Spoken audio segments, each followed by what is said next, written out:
오늘은 이제 크로스의 7과 내용을 살펴볼 텐데요.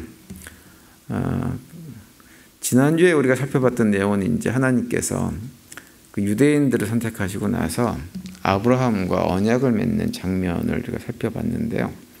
하나님께서 이제 아브라함과 맺은 언약, 창세기 12장과 15장 내용을 보면 크게 세 가지를 하나님께서 약속해 주셨죠. 뭐냐면 첫 번째는 땅을 주시겠다고 하는 것이었습니다. 그리고 자손을 많이 주시겠다. 그리고 세 번째는 그 자손을 통해 가지고 복의 통로로, 열방을 주님 앞으로 인도하는 복의 통로로 이렇게 사용하시겠다라고 하는 약속을 해주셨는데요. 그런데 이제 오늘 우리가 살펴본 내용은 그 하나님이 아브라함과 언약을 맺은 이후에 이제 이삭과 야곱을 통해서 이제 계속 족보가 이어지고 이제 야곱의 12아들 시대에 이르러 가지고 큰 민족을 이루게 되는데, 그때 하나님께서 아브라함의 후손인 이스라엘 민족과 다시 새로운 언약을 맺게 되는 내용을 오늘 우리가 이제 살펴볼 내용입니다. 그래서 이제 7과 그 제목이 뭐냐 하면 국률과 언약이고요. 첫 번째 그림이 이제 바로 이 그림입니다. 제목이 내가 내 아들을 애굽에서 불러내었다라고 하는 그런 제목의 그림입니다. 이 그림을 보시면 특별히 이제 나일강 지역에 보이면 이렇게 돼 있죠. 이제 그 쇠사슬이 그려져 있는데요. 이것은 하나님께서 이스라엘 백성들하고 특히 야곱의 12아들의 후손들이죠. 12아들의 후손들하고 새 언약을 맺게 되는 그 상황 당시에 그들의 시대적인 상황이, 또 이스라엘 민족의 상황이 어떤 상황이었는지를 보여주고 있는 그림입니다. 쇠사슬로 이렇게 둥그렇게 되어져 있다고 하는 것은 어떤 상황이냐면, 이스라엘 백성들이 애굽에 내려가서 생활을 하다가 노예 상태로 전락해가지고 그 심한 고통을 겪고 있었던 시절이었다고 하는 것을 보여주고 있는 것입니다. 우리가 뭐 다 잘 알고 계시는 내용이지만, 그 야곱이 이제 살아있을 당시에 그 고대 근동 지역에 애굽을 중심으로 해가지고 굉장한 가뭄이, 7년 가뭄이 들어가지고 거의 살 수 없는 지경에까지 이르게 되어지죠. 그러다가 이제 결국은 식량이 이제 그나마 충분히 있었던 애굽으로 야곱과 그 12아들이 다 이제 이주를 합니다. 그런데 이주하게 된 이유가 뭐냐면, 이제 형들에 의해서 팔려갔던 야곱의 12아들 가운데 요셉이 애굽에서 총리를 하고 있었기 때문입니다. 그래서 많은 사람들에게 이제 식량을 이렇게 나눠주는 역할을, 총책임을 맡고 있었던 상황이기 때문에 결국은 이제 죽은 줄 알았던 요셉이 애굽에서 총리로 역할을 하고 있다고 하는 얘기를 야곱이 듣고 자기 식구들을 다 인솔해가지고 애굽으로 이제 피난을 가게 된 거죠. 그때 내려갔던 사람이 이제 72명으로 이렇게 언급을 하고 있고, 그 이후에 몇 년을 애굽에 살았냐 하면 430년을 살은 것으로 기록이 되어 있습니다. 이제 그러다가 그 와중에 430년을 사는 동안에 어떤 일이 벌어지냐면, 그 7년 가뭄 동안에 애굽을 비롯해서 고대 근동 지역을 다 먹여 살리는 역할을 했던 요셉을 알지 못하는 새로운 왕이 등장을 하게 되어지고, 그 새로운 왕이 애굽에 살고 있던 이스라엘 민족이 너무 수가 많음으로 해가지고 그 이스라엘 민족을 두려워해서 그들을 아주 극심한 중노동으로, 이렇게 노예 상태로 전락시켜 버리게 됩니다. 그 내용이 출애굽기 1장 8절에 언급이 되고 있죠. 거기 보시면 요셉을 알지 못하는 새 왕이 일어나서 애굽을 다스리더니라고 이렇게 말씀을 하고 있습니다. 그 요셉을 알지 못하는 새 왕이 일어났다고 하는 것, 똑같은 애굽인데 왜 그 새로운 왕이 요셉을 몰랐을까? 자기 나라의 과거의 역사 속에서 굉장히 훌륭한 일을 했던 그 사람인데 왜 요셉을 몰라가지고 요셉의 후손인 이스라엘 민족을 이렇게 괴롭게 했을까라는 생각을 하기 쉬운데요. 이 문제는 우리가 애굽이라고 하는 나라의 특성을 좀 이해하면 쉽게 이해가 되어집니다. 이 애굽이라는 나라는 좀 독특합니다. 애굽은 인류 역사에 애굽이라는 나라가 등장한 이후에 오늘날에 이르기까지도 그 나라 이름이 한 번도 바뀐 적이 없는 아주 독특한 나라입니다. 한 번도 나라 이름이 바뀐 적이 없어요. 그런데 이 나라는 그 나라를 다스리는 지배 계층은 많이 바뀌었어요. 그러니까 왕조가 계속 바뀌었습니다. 그런데 이 왕조가 어떻게 바뀌냐면 주변에 있는 열강들, 다른 나라들이 애굽을 침략해서 정복을 합니다. 그러면 이상하게도 애굽은 정복한 왕이 그 나라 이름을 자기가 본래 다스리던 나라 이름으로 바꾸는 것이 아니라 애굽에서 새로운 왕조를 시작하고 애굽이라는 나라는 그대로 유지를 했어요. 그래서 애굽은 430년 세월이 흐른 동안에 이제 그런 왕조의 변화가 일어난 거예요. 새로운 나라가 침략을 해서 과거에 요셉을 알고 있던 그 지배계층들은 다 몰아내고 새로운 지배계층들이 애굽을 갖다가 다스리게 된 거죠. 이제 그러다 보니까는 이제 요셉을 알지 못하는 왕이 등장을 하게 된 것입니다. 그것을 출애굽기 1장 8절이 언급을 해주고 있는 거예요. 그래서 우리가 그런 역사적 배경을 놓고 보면 이스라엘 백성들이 야곱의 12아들의 후손들이 애굽에서 그 430년의 세월을 살았지만 실질적으로 노예처럼 살았던 시절은 430년이 아니었다는 것을 쉽게 알 수가 있죠. 요셉을 알고 있었던, 요셉에 의해서 나라가 다 살림을 받은, 살려지게 된, 살아나게 된 그런 일들을 다 알고 있었던 왕조 역사 속에서는 여전히 그 요셉의 후손들, 야곱의 후손들이 그 나라에서 굉장히 귀한 존재로 대접받으면서 잘 먹고 잘 살았어요. 그 기간이 대략 어느 정도 되느냐? 한 330년쯤은 그렇게 살았을 것이다. 이렇게 얘기를 합니다. 그리고 나중에 이제 후대에 와가지고 한 100년쯤 기간 동안에 새로운 왕조, 그러니까 요셉을 알지 못하는 새로운 왕조가 시작되면서부터 이스라엘 민족에 대한 두려움 때문에 그 왕조가 이스라엘 그 야곱의 후손들을 갖다가 노예 취급을 해버린 거죠. 그러니까 330년 동안은 잘 먹고 살았다고 하는 것을 우리가 알 수 있는 것이 뭐냐면 그게 만약에 430년 내내 노예처럼 살았다고 한다면 그 야곱의 12아들이 200만 가까운 큰 민족을 이룰 수가 없죠. 그런데 그 430년 동안에 얼마만큼 잘 먹고 잘 살았는지 정말로 자식들을 많이 낳고 잘 살아가지고는 그 한 400년 정도, 한 330년 정도 되는 기간 동안에 그 인구가 최소한 100만, 많게는 200만 정도 되는 아주 큰 민족을 이루게 되어지는 결과를 가져오게 되어집니다. 그래서 우리가 이제 출애굽기를 보면 나중에 출애굽기에 보면 어떤 내용이 나오냐면 이스라엘 백성들이 출애굽한 이후에도 자꾸 애굽에서 살았던 그때가 좋았는데라고 하는 얘기를 자꾸 해요. 출애굽기 16장 3절에 보면 그런 내용이 언급이 되죠. 이스라엘 자손이 그들에게 이르되 우리가 애굽 땅에서 고기가마 곁에 앉아있던 때와 떡을 배불리 먹던 때에 여호와의 손에 죽었더라면 좋았을 것을 너희가 이 광야로 우리를 인도해내어 이 온 회중이 줄여 죽게 하는도다 이렇게 얘기합니다. 이 말씀을 놓고 보면 이스라엘 백성들이 330년 동안 잘 먹고 잘 살았기 때문에 사실은 100년 동안 노예 취급을 받고 어려움을 당하긴 했지만 그럼에도 불구하고 부자가 망해도 3대는 간다 그러잖아요. 그것처럼 여전히 잘 먹고 잘 살고 있었어요. 고기도 먹고 잘 먹고 살고 있었던 상황이었어요. 그만큼 잘 살았습니다. 그러다 보니까는 이제 그런 상황에서 어쨌든 출애굽이 돼가지고는 이상한 바로가 등장을 해서 자신들을 괴롭히는 상황에서 모세에 의해서 출애굽이 돼서 광야로 나왔는데 광야로 나와서 보니까 아니 이게 애굽에서 살 때보다 훨씬 더 삶이 공공하고 피폐하고 살기가 먹고 살기가 힘든 상황이 되어지니까 이런 불평을 늘어놓는 거예요. 근데 이스라엘 백성들이 애굽에서 그렇게 살았다고 하는 건 또 어떤 측면도 얘기해 주냐면 그 땅에 살면서 그 땅에서 행해지는 여러 가지 우상 숭배나 잘못된 이런 문화에 철저하게 동화돼서 살았다고 하는 것을 우리에게 보여주는 것이기도 합니다. 그래서 잘 산 거예요. 그냥 애굽 사람처럼 산 거예요. 이스라엘 백성들이 하나님의 야곱의 후손인데 애굽 사람처럼 잘 산 것입니다. 그래서 큰 어려움이 없었어요.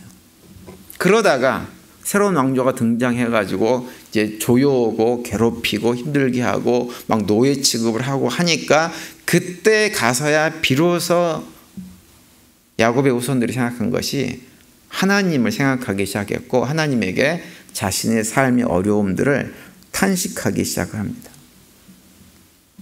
그런데 이제 출애굽기 2장에 보면 하나님께서 이스라엘 백성들이 이렇게 고통 가운데 탄식을 할 때 그들의 소리를 외면하지 않으시죠. 그들의 소리에 귀를 기울이시고 반응해서 결국은 이스라엘 백성들을 구원해 내십니다. 그때의 상황을 오늘 우리가 읽은 본문 호세아서 11장에서 이렇게 말씀을 해주고 있어요. 이스라엘이 어린아이일 때 내가 그를 사랑하여 내 아들을 이집트에서 불러냈다 이렇게 말씀을 합니다.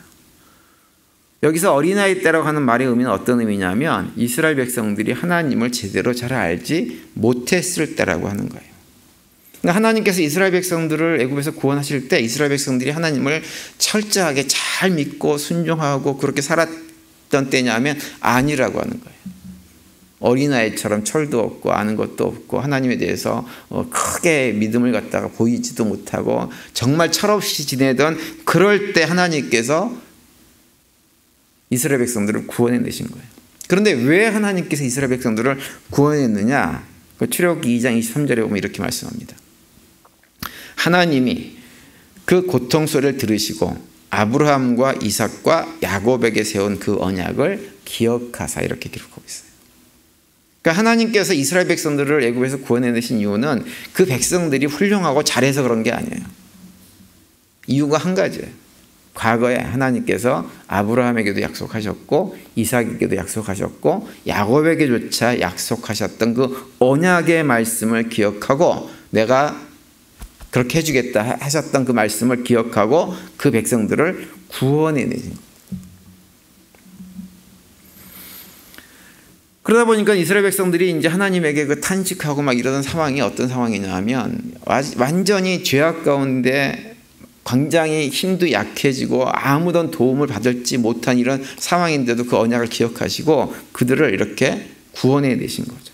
우리 여기서 우리가 이제 한 가지 기억하고 넘어가야 될 것이 있습니다. 그것은 뭐냐 하면 하나님은 우리가 이제 믿음의 길을 가다가 잘못된 길을 이렇게 걸어가게 되어지면 우리를 어디로 모시냐면 힘이 빠지는 쪽으로 자꾸 몰아가십니다. 내가 내 힘으로 내 능력으로 내가 이걸 감당하지 못하지 이런 생각이 들게 만드는 쪽으로 자꾸 몰고 가세요. 왜 그걸 몰고 가실까요? 그리 가야 내 힘이 빠져야 내 힘으로는 도저히 안 되는구나 라고 하는 생각이 들어야 누굴 찾으니까? 하나님을 찾으니까. 그러니까 하나님께서 이스라엘 백성들에게 애굽에서 잘 먹고 잘 살던 이스라엘 백성들에게 그 요셉을 알지 못하는 새로운 왕조를 일으키셔가지고 그들을 갖다가 그 노예 상태로 전락시킨 이유는 뭐냐면 뭐겠어요? 그들로부터 다시 하나님을 찾게 하기 위해서. 똑같은 영적인 원리가 우리에게도 그대로 적용되는 거예요. 그래서 우리가 이 땅을 살면서 삶이 어려워지고 공고해지면 그걸 잘 생각을 해야 됩니다. 왜 하나님께서 나에게 이러한 시련과 어려움들을 가져다 주는가? 돌아보면 이유는 한 가지예요. 하나님 찾으라고. 하나님께 부르짖으라고. 하나님 손을 잡으라고. 그러면 우리가 하나님께 부르짖고 하나님을 찾으면 어떤 일이 벌어지느냐? 우리를 구원하시는 하나님의 은혜의 손길들을 경험하게 되어집니다. 근데 안타까운 건 이따가 보면 그런 상황에서도 끝까지 내 고집을 피우고 내 방식대로 해보겠다고 하나님을 찾지 않는 분들이 있다고 계세요. 안타까운 일이죠. 근데 우리 교회 성도님들은 그렇게 하지 마세요. 하나님께서 나를 좀 어디로 몰아가신다.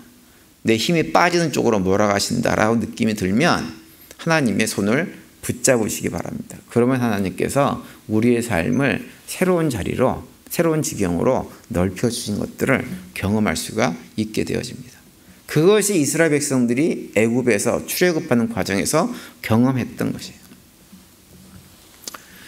그리고 이 그림을 또 다시 한번 보시면 여기 보시면 어떤 게 있냐, 윗부분에 보시면 그 파란색으로 되어 있는 것이 있죠. 그린 컬러로 되어 있는 거죠. 이게 뭐냐면 바로 임금, 애굽왕 바로의 임금을 갖다가 그려놓은 건데요. 이 바로의 임금의 얼굴이 이렇게 다 이렇게 찢어져 있습니다. 그죠? 온전하게 되어 있지 못하고 찢어져 있잖아요. 이것은 뭘 의미하냐면 하나님께서 바로 임금을 치셨다고 하는 것을 의미하는 거예요. 그래서 파괴되었다라고 하는 거죠. 그런데 그 왼쪽에 있는 하나님 표시를 보면 그 하나님 표시로부터 화살표가 두 개가 하나는 바로로 그리고 하나는 애굽으로 향해 있잖아요. 그죠? 그 애굽으로 향해 있는 것은 뭐냐면 이스라엘 백성들에게 향한 거예요.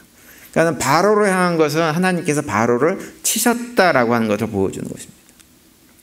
근데 여기서 한 가지 이상한 것은 뭐냐면 우리가 처음에 하나님의 상징 이 그림을 공부를 처음 했을 때 어떻게 설명을 드렸냐면 이 하나님으로부터 하나님 이미지로부터 나와 있는 화살표의 이 모양은 무엇을 얘기하냐면 하나님의 사랑이 차고 넘쳐서 밖으로 흘러 넘치는 이미지다. 이렇게 말씀을 제가 설명을 드렸어요. 기억하세요? 네.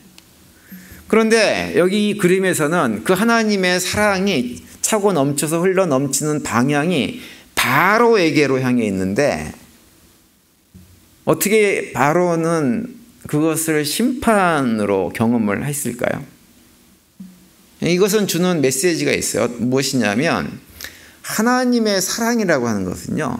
하나님 백성들에게는 그 하나님의 사랑이 복된 소식으로 다가오시면 하나님을 거역하는 자들에게는 항상 심판으로 경험되어지는 것이 하나님의 사랑입니다. 그래서 이 하나님의 사랑의 복음이 선포되어지면 어떻게 되어지냐? 항상 두 가지 현상이 일어나는 거예요. 죄인들을 용서하시는 하나님의 사랑과 은혜가 선포된과 동시에 무엇이 선포되느냐? 죄에 대한 심판, 그에 대한 하나님의 공의, 이런 것들이 동시에 같이 항상 찾아오는 것입니다. 그래서 이 화살표가 그것을 우리한테 보여주고 있는 거예요. 그래서 똑같은 하나님의 사랑의 손길이 애굽왕 바로에게는 심판의 도구로, 그리고 애굽에서 노예 생활을 하던 이스라엘 백성들은 그들을 구원하시는 하나님의 은혜의 손길로 경험되어지는 거죠. 그래서 이제 하나님께서 이스라엘 백성들을 결국은 출애굽을 시켰어요. 하나님 은혜로 출애굽 시켜서 여러 가지 기적과 기사들을 보여주시고 하셔가지고 결국은 인도하셔가지고 이 백성들을 갖다 끌고 가신 것이 어디예요? 어디로 돼 있어요? 쭉 밑으로 어디로 갑니까? 시내산으로 가죠. 시내산으로. 그죠? 시내산, 시나이 반도 밑에 있는 시내산으로 인도하십니다. 거기 가셔가지고 하나님께서 무엇을 하시냐면 그 시내산 그림을 보면 이렇게 돼 있어요. 이렇게 돼 있죠. 무엇을 하냐면 하나님께서 이스라엘 백성들하고 언약을 맺으세요. 시내산 꼭대기에 번개가 이렇게 치고 구름이 있잖아요. 그죠? 구름 그림이 있는데 그것은 하나님의 임재를 나타내는 것이고 그 밑에 보면 돌판 모양이 이렇게 돼 있잖아요. 이것이 뭐냐면 하나님께서 이스라엘 백성들과 언약을 맺으셨다라고 하는 것을 보여주고 있는 거예요. 그래서 우리 그 크레스의 교재에 보면 이 시내산 사건에 대해서 이렇게 설명을 해놓고 있습니다. 시내산에서 일어난 사건을 율법을 주심 혹은 십계명을 주심이라고 부르는 것은 정확한 표현이 되지 못한다. 하나님께서 이스라엘 백성과 언약을 맺으심이라는 제목이 오히려 정확하다고 할 수 있다. 이렇게 설명을 해주고 있어요. 그러니까 시내산에서는 하나님께서 뭐 하셨냐? 율법 주셨다가 아니에요. 율법을 주셨다가 아니고 뭘 하셨어요? 이스라엘 백성들과 언약을 맺으셨다라고 하는 것이 정확한 거죠. 이제 그러고 나서 그림을 우리가 첫 번째 그림을 좀 더 보시면 가운데 파란색으로 동그라미 쳐놓은 것은 이스라엘 백성들이 광야를 갔다가 뱅글뱅글 떠돌았다고 하는 것을 보여주는 거예요. 이스라엘 백성들이 시내산에서 하나님과 언약을 맺은 이후에 바로 가나안 땅으로 들어가지를 못하고 어떻게 됐나요? 광야에서 40년 동안 방황하는 생활을 했어야 돼요. 그 이유가 뭐예요? 가데스 바니아라고 하는 곳에서 하나님께서 가나안 땅을 공격하러 가라 라고 말씀하셨는데 정탐꾼들 12명이 갔다가 10명이 돌아와 가지고는 우리는 메뚜기 같은 존재입니다. 도저히 그들을 물리칠 수 없습니다. 막 이렇게 겁을 주게 해가지고 결국은 어떻게 됐냐면 이스라엘 백성들이 그 정탐꾼 10명의 얘기를 듣고 어떻게 했어요? 결국은 올라가기를 두려워했습니다. 그래서 하나님께서 이스라엘 백성들에게 불신앙을 보시고 그렇게 거기에 그 10명이 했던 얘기에 동조해가지고 하나님을 불신했던 출애굽할 때 20세 이상에 대한 어른들 출애굽 1세대들은 그 가나안 땅에 들어가지 못하고 광야에서 다 죽게 될 것이다 라고 말씀하시고 그러고 나서 광야에서 40년 동안 헤매면서 출애굽 1세대가 모두 다 가나안 땅에 들어가지 못하고 광야에서 죽게 되어지죠. 처음에 하나님께서 이런 명령을 이렇게 말씀하셨을 때, 이런 심판을 말씀하셨을 때 이스라엘 백성들이 아니 우리가 잘못했다고, 우리가 생각을 잘못했다고, 하나님 말씀 순종하겠노라고 해서 가나안 땅으로 치고 올라가다가 크게 패하고 선망하고 광야로 쫓겨나 버리게 되었습니다. 결국은 광야에서 40년 동안 헤매다가 결국은 다 거기서 죽게 되어지죠. 그리고 이제 그러고 나서 출애굽 2세대들만이 가나안 땅으로 들어가게 됩니다. 그래서 이 그림에서 요 가나안 땅 보면 이렇게 돼 있죠. 그래서 저 노란색으로 표시된 요 지역이 이제 가나안 지역으로 출애굽 2세대, 그 다음에 출애굽 1세대 가운데서 들어간 사람은 누구예요? 여호수아와 갈렙만 들어가게 되어지죠. 그런데 이제 7과 첫 번째 이 그림에서 가장 중요한 사건은 뭘까요? 가장 중요한 사건을 하나 꼽으라 그러면 출애굽한 사건이에요? 시내산 사건이에요? 요단강을 건너서 가나안 땅에 들어간 사건이에요? 뭐가 가장 중요한가요? 시내산 사건이 가장 중요한 사건입니다. 시내산 사건이에요. 그래서 우리가 초기에 봤던 그림 가운데 이런 그림이 있었죠. 위에 그림 보면 성경책이 있고 양쪽으로 시내산이 있고 오른쪽에 있는 건 누구예요? 예수님이죠. 예수님. 그래서 성경은 시내산 사건과 예수 그리스도의 사건 두 가지 사건으로 중심을 이루는데 구약의 중심은 무엇이냐? 시내산 사건이라고 하는 거예요. 그래서 구약 성경의 모든 메시지는 무엇에 근거한 메시지냐면 시내산에서 이스라엘 백성들이 하나님과 맺은 언약에 관련된 말씀들이 구약 전체의 말씀이에요. 그래서 이사야서를 비롯한 선지자들이 등장을 해가지고 이스라엘 백성들이 죄악을 범하고 우상 숭배하고 잘못된 길을 걸어갈 때 끊임없이 그들을 책망하고 야단쳤던 근거가 무엇이냐면 너희들이 시내산에서 하나님과 맺은 언약이 있는데 왜 그 언약을 지키지 않느냐라고 하는 것을 가지고 끊임없이 책망하고 그들을 돌이키라고 말씀하는 내용이 예언서에 보면 계속해서 나오는 것을 볼 수가 있습니다. 그리고 이제 두 번째 그림을 보시면 이 그림인데요. 이 그림의 제목은 언약의 형식들입니다. 그러니까 우리가 앞에서 이제 이미 언약에 대해서 지난주 또 시내산 언약을 살펴봤지만 성경에는 두 가지 형태의 언약이 있다고 제가 이미 말씀을 한번 드렸었습니다.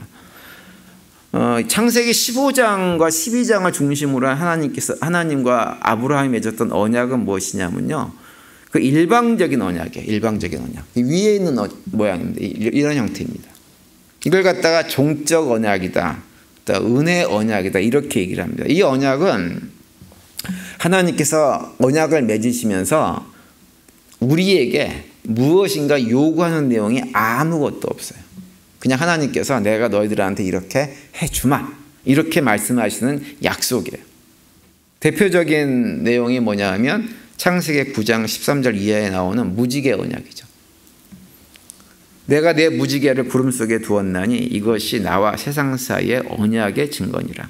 내가 구름으로 땅을 덮을 때 무지개가 구름 속에 나타나면 내가 나와 너희와 및 육체를 가진 모든 생물 사이에 내 언약을 기억하리니 다시는 물이 모든 육체를 멸하는 홍수가 되지 아니할지라 이렇게 말씀을 합니다. 여기 보시면 하나님께서 언약을 말씀하시면서 노아의 가족들에게 너희들이 뭐 해야 된다? 뭐 하면 내가 무지개를 갖다가 띄워줄 거야. 그걸 통해 가지고 더 이상 물이 세상을 덮치지 못하게 할 거야. 라고 하는 얘기가 전혀 없죠. 그죠? 그런 얘기가 없어요. 뭐 제사를 드리라는 둥 이런 게 없어요. 그냥 하나님께서 일방적으로 내가 다시는 물로 세상을 멸하지 않겠다. 그 증표가 뭐냐? 무지개다. 이렇게 그냥 선포하시는 거예요. 우리가 이미 살펴본 아브라함과 맺은 언약도 마찬가지죠. 하나님께서 그 후손을 갖다가 하늘의 별처럼 바닷가의 모래알처럼 많게 만들어주고 그들을 복의 근원으로 삼고 땅을 주고 라고 약속하실 때 아브라함한테 너가 뭘 하면이라고 하는 내용이 전혀 없습니다. 창세기 12장 2절과 3절 보면 이렇게 돼 있죠.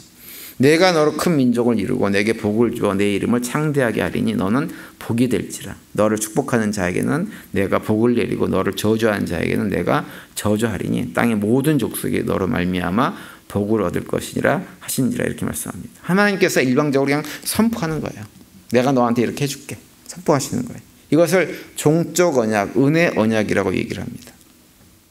그리고 이제 아래 그림은 이런 그림인데 이것은 횡적 언약이라고 얘기를 해요. 쌍방 언약이라고도 표현을 합니다. 이것은 무엇이냐면 하나님께서도 우리에게 뭔가를 약속해 주시지만 대신 우리도 하나님에게 해야 될 것이 있어요. 그래서 이 언약의 특징은 뭐냐면 내가 이렇게 하면 나도 너에게 이렇게 해주겠다라고 하는 것이 이 횡적 언약, 쌍방 언약의 특징입니다. 이제 이 횡적 언약의 대표적인 예가 시내산에서 맺은 하나님과 이스라엘 백성들의 언약이 횡적 언약입니다. 그래서 특별히 이제 출애굽기 20장에 보면 그 하나님께서 십계명을 말씀하신 부분에서 그런 내용을 잘 알 수가 있어요. 출애굽기 20장 5절과 6절에 보면 이렇게 돼 있죠. 그것들에게 절하지 말며, 여기서 그것들은 뭘까요? 우상들에게 절하지 말고 그것들을 섬기지 말라. 나 내 하나님 여호와는 질투한 하나님인즉 나를 미워하는 자의 죄를 갚되 아버지로부터 아들에게로 3, 4대까지 이르게 하거니와 나를 사랑하고 내 계명을 지키는 자에게는 1000대까지 은혜를 베푸느니라 이렇게 말씀하세요. 우상 숭배하지 마라. 우상 숭배를 하면 내가 그 죄를 갚아야 말 거야. 대신 안 하면 어떻게 하겠다는 거예요? 내가 은혜를 1000대까지 베풀어 주겠다 이렇게 말씀을 하시는 거예요. 그리고 또 20장 12절에 가면 이렇게도 말씀하죠. 우리가 잘 아는 내 부모를 공경하라. 그리하면 내 하나님 여호와가 내게 준 땅에서 내 생명이 길리라. 부모 공경하고 살아. 그러면 내가 너에게 뭘 해주겠다고 하는 거예요? 생명이 길게 해주겠다 약속을 하시는 거예요. 그러니까 이스라엘 백성들이 하나님께 주신 언약을 잘 지키면 하나님은 이스라엘 백성들에게 복을 주시겠다라고 하는 것, 이렇게 서로 주고받는 것이 있는 약속이 횡적 언약, 쌍방 언약인데 출애굽기 20장 이후부터 신명기서까지 언급되어진 모든 말씀, 언약의 말씀은 다 무엇이냐면 이런 횡적 언약으로 되어진 것입니다. 그런데 이제 우리가 이 그림을 보시면 그렇게 정적 언약이든지 횡적 언약이든지 언약을 맺을 때 검정색으로 표시된 사람의 모습을 보세요. 어떤 모습인가요? 하나님을 찬양하는 모습이에요? 아니죠. 자기뿐이 모르고 하나님이 찬양하지 않고 손 내리고 예배하지 않고 그럴 때 하나님께서 그들과 언약을 맺으신 거예요. 아브라함을 찾아올 때도 하나님께서 아브라함이 이쁜 짓을 해서 찾아온 것이 아니고 이스라엘 백성들도 하나님께 찾아오실 때 이스라엘 백성들이 정말 하나님을 열심히 믿고 예배하는 공동체이기 때문에 찾아오신 것이 아니라고 하는 거예요. 그들 모두가 다 하나님에게 관심 갖지 않고 우상숭배하기도 하고 잘못된 문화에 찌들어 살고 이럴 때 하나님께서 그들의 고통과 신음을 들으시고 그들을 찾아가 주신 것입니다. 이것은 신약 시대인 우리 시대에도 마찬가지예요. 그래서 로마서 5장 8절에 보면 이렇게 우리에게 선포해주고 있죠. 우리가 아직 죄인 되었을 때 그리스도께서 우리를 위하여 죽으심으로 하나님께서 우리에 대한 자기의 사랑을 확증하셨느니라 이렇게 말씀하세요. 우리가 아직 뭐 되었을 때? 죄인 되었을 때. 뭐 잘해서가 아니라 하나님께서 우리를 구원해 주실 만한 무엇이 있는 그런 상태가 아니라 구원해 주실 이유가 하나도 없이 죄 가운데 있을 때 하나님께서 어떻게 하셨느냐? 독생자를 보내시기를 작정하시고 그 독생자를 통해서 우리를 구원해 주심으로 우리들을 향한 하나님의 사랑을 오히려 확증해 주신 분이 누구냐? 우리 하나님이세요. 그래서 우리가 그걸 생각을 하면 여러분 신앙생활 하면서요 우리가 불평할 게 아무것도 없습니다. 아무것도 없어요.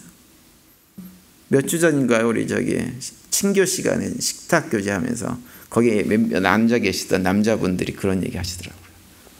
정말 사는 게 은혜입니다. 이런 얘기를 하시더라고. 제가 볼 때는 그렇게 믿음이 좋은 분 같지는 않아 보였는데 평소에 보기에.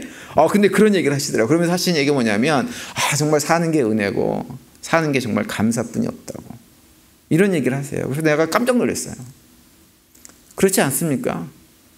우리가 가진 것이 물질이 좀 작고 이렇게 뭐 세상적으로 건강하지 못하고 크게 성공 거두지 못한 건 사실이지만 우리가 하나님 백성 되어지고 하나님을 알게 되어지고 예수님의 제자로 이렇게 삶을 살아가고 그 은혜 안에서 삶을 살아가는 이런 삶 자체가 너무너무 좋지 않습니까? 무엇을 해야 될지 어디로 가야 될지 그 길을 알잖아요. 세상 사람들은 그런 걸 모릅니다. 모르고 살아가요. 암담하게 흑암을 걷는 것처럼 무엇인가 막연한 것을 쥐어잡자고 살아가는데 우리는 안 그렇잖아요. 그러니 지금 우리가 현재 가진 것이 있든 없든 몸이 건강하지 않든 상관없이 이 모든 것이 얼마나 큰 놀라운 은혜고 감사의 조건인지 모릅니다. 그래서 저는 우리 교회 성도님들이 좀 불편한 거 있고 힘든 것이 있다 하더라도 하나님에 대한 은혜에 대한 감사의 고백들을 멈추지 않고 믿음의 길을 잘 걸어갈 수 있게 되기를 간절히 바랍니다. 그래서 십계명을 비롯한 이제 출애굽기 20장 이후에 나오는 모든 율법이 다 횡적 언약이에요. 인간도 어떤 역할을 해야 돼요. 그런데 이제 그 의미를 우리가 좀 더 살펴봐야 됩니다. 어떤 의미인지 그 내용을 좀 살펴봐야 되는데요. 그 내용을 말해주는 것이 세 번째 그림이에요. 세 번째 이 그림입니다. 이 그림의 제목은 언약과 연관된 사항들이라는 건데요. 하나님께서 제가 지난번에 우리 그 은혜의 언약, 종적인 언약에 대해서 아브라함과 하나님께서 언약을 맺을 때에도 하나님께서 어떤 방식을 취했냐면 당시 개인과 개인이 어떤 약속을 할 때 하는 방식으로 언약을 맺었다 그랬잖아요. 그죠? 이 횡적 언약도 마찬가지예요. 이 횡적 언약은 어떤 형태로 맺었냐면 고대 사회에서 한 나라가 다른 나라를 점령을 해가지고 그 나라를 다시 통치하게 되어질 때 점령한 왕이 그 나라 백성과 맺는 언약의 방식으로 하나님께서 횡적 언약을 체결하셨습니다. 왜 그렇게 하셨냐면 그것이 이스라엘 백성들이 이해하기가 쉽기 때문에 그래요. 그래서 여기 보시면 이 그림에 보시면 맨 위에 하나님이 있고 그 밑에 둥그렇게 선 사람들이 손을 이렇게 잡고 있잖아요. 그죠? 이건 뭐냐면 이 가운데가 이제 뭐예요? 시내산, 하나님께서 임재하셔서 계시는 시내산 모양이 있고 둥그렇게 서 있는데 이것은 시내산 주변에 둘러선 이스라엘 백성들 공동체를 의미하는 것이고 하나님께서 그들과 언약을 맺었다고 하는 것을 이렇게 보여주는 그림이에요. 그런데 여기서 우리가 조금 자세히 살펴봐야 될 것이 이 내용입니다. 요 시내산 그림 안쪽에 있는 요 그림. 여기 보시면 번호가 적혀 있잖아요. 1번, 2번 있고 그 다음에 3번은 없이 돌판 모양이 두 개가 그려져 있고 4번, 5번, 6번으로 이렇게 그려져 있죠. 그죠? 요것은 십계명을 의미하는 조항이 아닙니다. 그게 아니에요. 이것은 뭐냐면 앞에서 제가 잠깐 설명드린 대로 고대 사회에서 한 나라가 다른 나라와 어떤 조약을 맺을 때 그 조약문의 형식을 보여주고 있는 거예요. 이런 형식이었어요.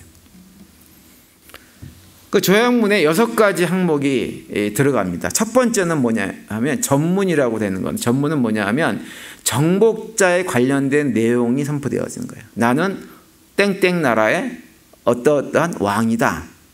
본래 자기 나라가 통치하고 있던 그 본인이 누구냐라고 하는 것을 갖다가 전문에다가 다 실습니다. 그러면서 두 번째는 뭘 하느냐? 역사적 진술이에요. 내가 언제 너희 나라를 공격을 해서 너희 나라를 정복했다. 이런 형태로 기록을 하는 거예요.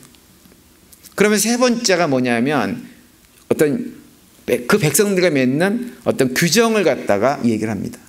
내가 이제부터는 너희들의 왕이니 너희들은 내 백성으로 이러이러한 규정들을 지키면서 살아야 된다라고 얘기해 주는 거예요. 당연히 이런 조항들을 할 수밖에 없겠죠. 그죠? 그리고 나서 네 번째는 뭐냐 하면 내가 조금 전에 너희들한테 얘기해 준 이러이러한 조항들이 있는데 이런 조항들을 잘 지켜라. 잘 지키고 잊어버리지 않도록 반복해서 공부해서 이걸 숙지해라 라고 하는 부분을 네 번째에 강조를 합니다.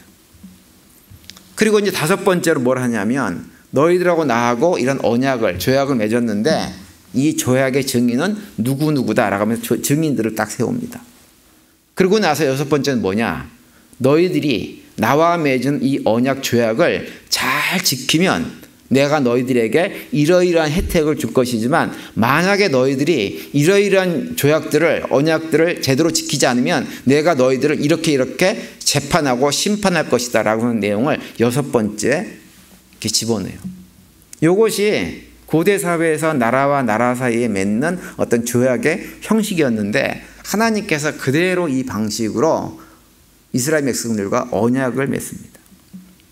그래서 이제 십계명은 전체 하나님께서 주신 율법의 어떤 계명, 요약본이라고 할 수가 있지만 사실은 이 조약의 형태는 출애굽기 20장부터 신명기서까지 전체적으로 이게 다 하나님께서 이스라엘 백성들과 맺은 언약의 내용이에요. 그래서 그 전체 내용을 쭉 보면 이 6가지 항목으로 그대로 구성되어져 있는 것을 볼 수가 있습니다. 그래서 이제 출애굽기 20장에 보면 이 첫 번째와 두 번째 부분이 딱 언급이 되어져요. 전문과 역사적인 진술. 그래서 출애굽기 20장 2절에 보면 이렇게 돼 있죠. 나는 너를 애굽 땅 종되었던 집에서 인도하여 낸 너희 하나님 여호와로다. 이렇게 얘기합니다. 이걸 갖다가 이제 우리가 번역서로 보니까 나는 너희 하나님 여호와가 뒤에가 있잖아요. 근데 원서를 보면 나는 너희 하나님 여호와가 먼저가 있어요. 나는 너희 하나님 여호와다. 내가 누구다라고 하는 걸 딱 선포하시는 거예요. 그러면서 내가 뭘 했느냐? 내가 너희를 애굽 땅 종되었던 집에서 인도해냈다라고 역사적 진술을 딱 말씀합니다. 그걸 얘기를 해요. 그러면서 이제 규정을 쭉 설명을 하는 거예요. 그래서 십계명 규정 중에서 이 부분이 제일 중요합니다. 이 부분을 잊어버리면 안 돼요. 다른 건 다 잊어버려도 이 십계명을 포함해서 하나님께 주신 율법을 갖다가 주신 그 분이 누구인지, 왜 주셨는지를 1번과 2번이 얘기를 하는 거예요. 천지만물을 창조하신 거 하나님께서 우리를 어디에서? 애굽에 종살이 하던 자리에서 끄집어내셔서 우리에게 이런 명령을 하셨다라고 하는 거죠. 그래서 2번에서 3번으로 가면 3번에서 하나님께서 이제 율법 조항들을 쭉 주시는데 그 율법 조항은 한마디로 이렇게 얘기하면 돼요. 야, 내가 너희들을 구원해줬잖아. 애굽에서 종살이 할 때. 그 고통의 자리에서 구해줬지. 그러니까 이제부터는 내 말을 잘 들어. 내 말을 잘 들으면 너희들이 굉장히 행복할 거야. 이렇게 말씀을 하시는 거예요. 그래서 이제 출애굽기 20장부터 십계명으로 비롯해가지고는 신명기서까지 쭉 여러 가지 규정들을 말씀을 하시면서 신명기 6장 6절에 가면 4번째 조항이 언급이 되어집니다. 이렇게 돼 있죠. 오늘 내가 내게 명하는 이 말씀을 너는 마음에 새기고 내 자녀에게 부지런히 가르치며 집에 앉았을 때든지 길을 갈 때든지 누워있을 때든지 일어날 때든지 이 말씀을 강론할 것이며 또 너는 또 그것을 내 손목에 메어 기호로 삼으며 내 미간에 붙여 표로 삼고 또 내 집 문설주와 바깥문에 기록할지니라. 반복해서 공부하고 잊어버리지 않도록 계속해서 학습하고 또 자녀들에게도 반복해서 가르쳐서 너희들과 나와 맺은 언약을 잊어버리지 않도록 해라 라고 말씀을 하시는 거예요. 그러면서 다섯 번째로 증인을 세웁니다. 신명기 4장에 가면 4장 23절에 가면 이렇게 되어 있어요. 너희는 스스로 삼가 너희 하나님 여호와께서 너희와 세우신 언약을 잊지 말고 내 하나님 여호와께서 금하신 어떤 형상의 우상도 조각하지 말라. 이렇게 하시면서 26절에 뭐라 그러냐면 내가 오늘 천지를 불러 증거를 삼는다. 이렇게 말씀을 하세요. 그러니까 하나님은 하나님과 이스라엘 백성들과 맺은 언약을 증인을 누구 세운 거예요? 천지를 불러서 증인으로 세우신 거예요. 그리고 나서 마지막 6번째는 신명기 28장에 대표적으로 언급이 되죠. 축복과 저주가. 하나님과 맺은 언약을 잘 지키면 어떻게 돼요? 복을 받고 하나님과 맺은 언약을 제대로 지키지 않으면 저주받을 것이다 라고 하는 것을 신명기 28장에서 얘기합니다. 신명기 28장 2절에 보시면 이렇게 되어 있어요. 내가 내 하나님 여호와의 말씀을 청정하면 이 모든 복이 내게 임하며 내게 이르리니 이렇게 말씀하세요. 그러고 나서 신명기 28장 15절부터 이제 저주가 나오는데 시작하면서 이렇게 얘기합니다. 내가 만일 내 하나님 여호와의 말씀을 순종하지 아니하여 내가 오늘 내게 명령하는 그 모든 명령과 규례를 지켜 행하지 아니하면 이 모든 저주가 내게 임하며 내게 이를 것이니 이렇게 하면서 저주 항목을 쭉 길게 설명을 하세요. 그래서 이렇게 맺은 언약을 아까도 설명했지만 이제 나중에 이스라엘 백성들이 가나안 땅에 들어가고 난 이후에 죄 짓고 우상 숭배하고 그럴 때마다 선지자들, 예언자들 보내가지고 우상 숭배하는 것에 대해서 막 책망을 할 때 책망의 근거가 뭐냐? 시내산에서 맺은 언약. 그 언약의 근거가 돼서 그들을 막 책망하고 그들을 바르게 인도하려고 하는, 순종을 요구하는 근거가 되어지는 거예요. 그래서 하나님께서 이 언약을 맺고 이스라엘 백성들에게 원하시는 것 딱 한 가지였어요. 무엇이냐? 하나님은 거룩하신 분이니 너희도 거룩하고 하나님이 온전하신 분이니 너희도 온전하기 위해서 최선을 다하는 삶을 살려고 하는 것이 하나님의 말씀이셨습니다. 우리가 하나님의 언약에 대해 살펴보면서 느끼는 것은 뭐냐면 그것이 일방적인 언약이 되었든지 아니면 쌍방 언약이 되었든지 아니면 심지어 예수님께서 이 땅에 오셔가지고 우리와 맺은 새 언약이 되었든지 그 언약의 가장 중요한 핵심 메시지는 뭐냐면 하나님은 우리들을 긍휼하게 보시는 분이라고 하는 거예요. 하나님은 우리가 뭘 잘할 때 찾아오시는 분이 아니세요. 우리가 넘어졌을 때, 쓰러졌을 때, 잘못하고 있을 때, 죄 가운데 있을 때 우리를 찾아오셔서 우리의 손을 잡아주시고 붙잡아주시고 이렇게 세워주시는 분이 하나님이십니다. 그래서 하나님께서 주신 율법, 언약은 그 안에 무엇이 있냐면 하나님의 긍휼과 사랑이 담겨져 있는 거예요. 우리가 이것을 잊지 말아야 됩니다. 그래서 우리가 앞에서 제가 말씀드렸지만 범사에 감사하는 삶을 살아야 되는 거예요. 그래서 데살로니가 전서 5장 18절 우리가 너무나 잘 아는 말씀이 있죠. 범사에 감사하라. 이것이 그리스도 예수 안에서 너희를 향하신 하나님의 뜻이니라. 이렇게 말씀을 하는 거예요. 우리는 범사에 감사하고 살아야 돼요. 우리가 지금 우리가 된 것은 다 무엇 때문이에요? 하나님의 은혜와 긍휼 때문에 지금 이 자리에 있는 것입니다. 따라서 남은 한 주간 지내시면서 긍휼과 은혜로 우리를 하나님 백성 삼아주신 그 은혜들을 기억하시는 가운데 어떠한 상황 속에서 삶이 좀 고달프고 힘들고 어려워도 우리 입술을 통해서 삶을 통해서 감사의 고백이 넘치는 우리 모두가 되시기를 간절히 바랍니다. 그 가운데 언약 백성으로 하나님과 약속한 것은 신실하게 지켜내면서 하나님의 거룩하심처럼 우리도 거룩한 삶을 살아갈 수 있는 우리 모두가 되시기를 간절히 축원을 드립니다.